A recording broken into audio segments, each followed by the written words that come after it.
महाविद्यालय के YouTube channel पर आप सभी का स्वागत। प्रिय विद्यार्थियों, इससे पूर्व के वीडियो में हमने हिंदी साहित्य इतिहास भक्ति काल की निर्गुण शाखा के सूफी काव्य परंपरा के, जिसे प्रेम मार्गी अथवा प्रेमाख्यान काव्य परंपरा भी कहा गया है, सूफी काव्य परंपरा के प्रमुख प्रतिनिधि कवि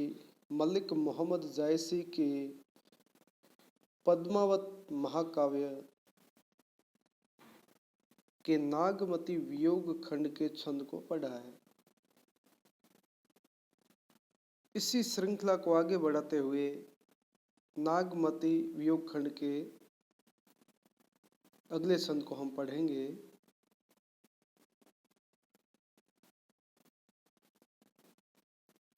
नागमती वियोग खंड के अगले छंद में पियो वियोग अस बाउर जियो, पपीहा तस बोले पियो पियो, अधिक काम दगधई सो रामा, हरि जियो ले सो गए पियो नामा, बिरह बान तस लागन डोली, रक्त पसीज भीज तन चोली, सख हिय हेरी हार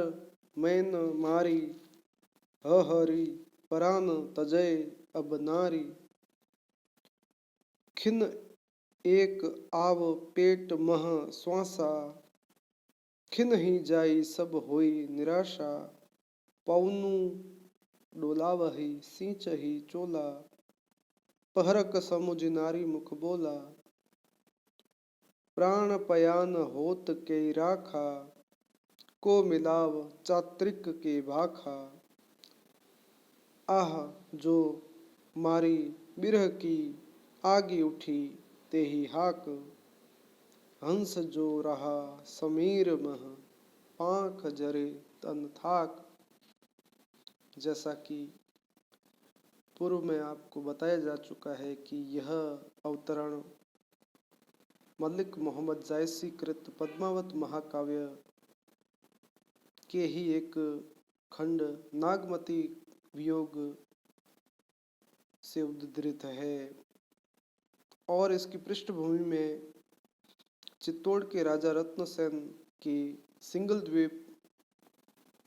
जाने के पश्चात नागमती के वियोग, अपने पति के विरह में व्यथित होने, व्याकुल होने का मार्मिक चित्रण इस अवतरण में निहित है। रानी नागमती अपने आसपास परिवेश में उनकी सखियों से कहती है कि जब से मेरा पति रत्नसेन मुझे छोड़ के गया है, तब से वो बावली सी हुई है और प्राण रूपी पपीहा पीहू पीहू की रट लगाए बैठा है। उन्हें अपने पति के वियोग में कामदेव अत्यंत ही दुखी करता है और जो तोता रत्नसेन का संदेश दूतवाहक बन के आया था, उसी तोते ने रत्नसेन को नागमती से अलग किया है। आगे वे कहते हैं, बिरह बान जस लाग न डोली, रक्त पसीज भीजी तन चोली। बिरह रूपी जो बाण है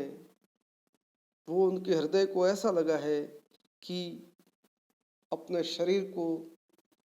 थोड़ा सा भी हिला डुला नहीं सकती। ऐसा लगता है कि उनके शरीर से पसीने के साथ लहू बहता है और उस लहू से उनकी जो चोली है, उनके जो वस्त्र है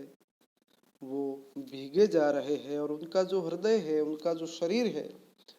अत्यंत ही शिथिल हो गया है और उनके शरीर पे जो पहने जाने वाले वस्त्र है, जो आभूषण है, वो भी उन्हें भारी लगे जा रहे हैं। वे विरह से व्यथित है, उनकी सांसें, उनके प्राण कपकपा रहे हैं। और आगे की पंक्तियों में नागमती कहती है कि नागमती की जो विरह व्यथा है उसको इंगित करते हुए जायसी लिखते हैं कि पल प्रतिपल उनके सांस की गति, उनका मन, उनकी दशा व्यथित है। वे क्षण भर में तो उनके सांस पेट से निकलती है और क्षण भर से ही पुनः छूट जाती है, अत्यंत ही दुखी है। और उनकी ऐसी परिस्थितियों से उनके आसपास की जो सखियां हैं वो अत्यंत ही दुखी हो जाती है, निराश हो जाती है और वे पौनो डोला वही सींचे ही चोला, ऐसी परिस्थिति से उनकी जो सखियां हैं वो उनके आसपास हवा डालती है, उन्हें हवा करने लगती है और ठंडे जल के छींटे लगाती है ताकि उन्हें होश आ जाए, वो अपनी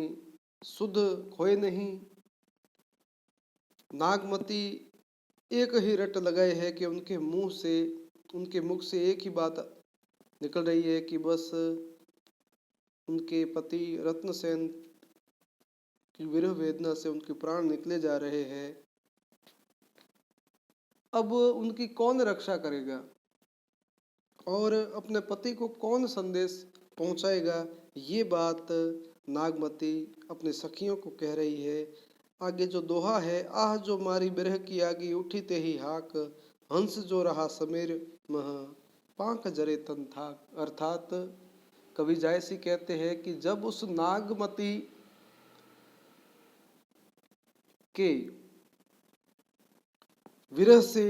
व्यथित होकर के जो उनके आसपास की जो सखियां हैं वो उन्हें हवा डालती है,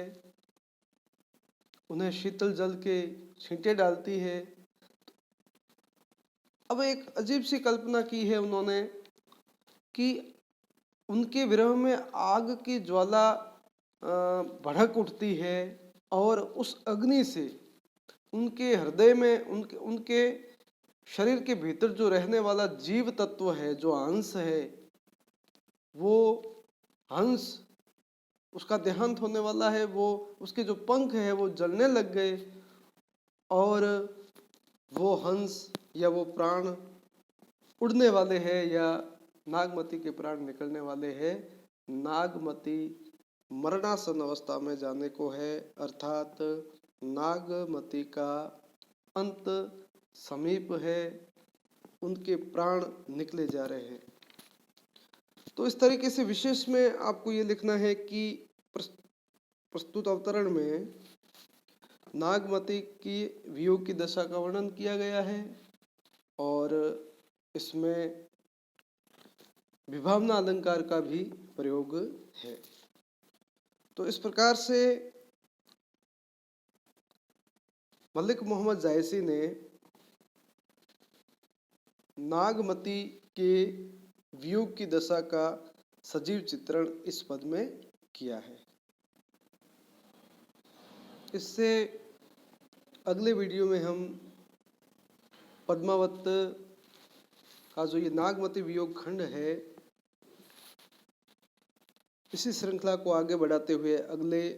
छंदों का अध्ययन करेंगे। आप सभी के लिए शुभकामनाएं। बहुत बहुत धन्यवाद।